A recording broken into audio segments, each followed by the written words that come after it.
तो दोस्तों welcome back to my channel. और आज की वीडियो में अपन बात करने वाले हैं कि जो बीएससी बीएड फर्स्ट ईयर के स्टूडेंट है वो किस तरीके से अपने परसेंटेज को निकाल सकते हैं। तो चलिए शुरू करते हैं इस वीडियो को। सबसे पहले तो मैं बता देता हूं कि जो मेरे पास मार्कशीट है वो यूनिवर्सिटी ऑफ राजस्थान की बीएससी बीएड इंटीग्रेटेड कोर्स की मार्कशीट है। इस मार्कशीट में सबसे पहली समस्या तो आपको यही आती है कि जो आपके पास इसमें कुछ पेपर्स होते हैं वो केमिस्ट्री, फिजिक्स और मैथ, यानी जो बीएससी वाले भी पेपर होते हैं और साथ ही साथ कुछ बीएड के भी पेपर इंक्लूड हुए होते हैं और कुछ कंपलसरी पेपर भी होते हैं। तो आपको प्रॉब्लम ये आती है कि आपके कौन से मार्क्स आपके परसेंटेज में जुड़ते हैं और कौन से नहीं जुड़ते हैं। तो उसको लेकर के मैं बताता हूँ। तो देखिए शुरू करता है। जैसे जनरल इंग्लिश को लेकर के अगर मैं बात करता हूँ तो जनरल इंग्लिश का जो पेपर है ये आपका कंपलसरी पेपर होता है और उसके अंदर आपको केवल मिनिमम मार्क्स ही लाने होते हैं जो कि 30 नंबर होते हैं। और 30 मतलब मिनिमम 30 नंबर लाने होंगे पास होने के लिए, और इसमें केवल पासिंग मार्क ही लाने होते हैं। इसका आपका परसेंटेज में कोई महत्व नहीं होता है।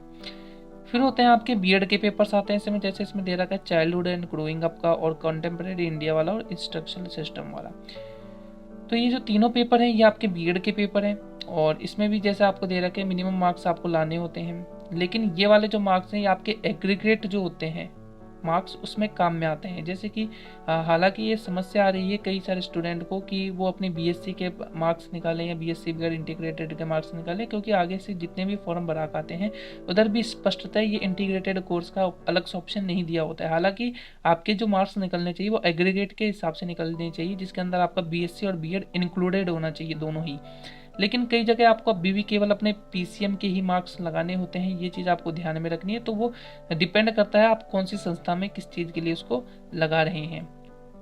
तो इसमें जैसे आपके चाइल्डहुड एंड ग्रोइंग अप है, कॉन्टेम्प्रेरी इंडिया, इंस्ट्रक्शनल सिस्टम है, ये बीएड के पेपर हो गए। फिर केमिस्ट्री, फिजिक्स और मैथ्स। तो ये जो आपके 6 पेपर दिखाई दे रहे हैं फर्स्ट ईयर के अंदर, इन 6 के 6 पेपर्स के मार्क्स आपके परसेंटेज में इंक्लूडेड होते हैं।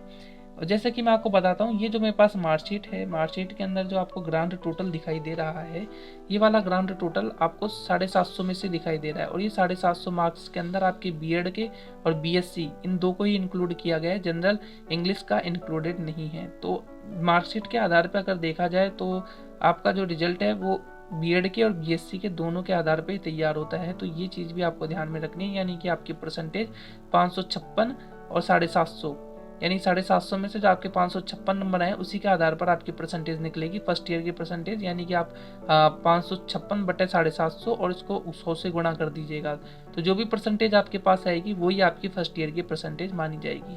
फिर भी अगर जैसे किसी को बीएससी की ही परसेंटेज निकालनी है, इसमें बीएड वाले मार्क्स नहीं निकालने हैं, तो आप क्या कीजिएगा कि जो आपके पास फिजिक्स, केमिस्ट्री और मैथ ये तीनों पेपर दे रखे हैं, इन तीनों पेपर के जो मार्क्स हैं आपको 116, 122 और 104 जो भी आपके मार्क्स आए हैं वो कितने में से आए, मैक्सिमम नंबर 150, 150 और 150 में से आए। तो यानी कि 150, 150 और 150 यानी कितने हो गए, 450 नंबर हो गए। तो 450 में से आपको इन तीनों जो आपको मार्क्स आए उसके आप निकाल सकते हैं अलग से, तो वो आपके बीएससी फर्स्ट ईयर के मार्क्स हो जाएंगे।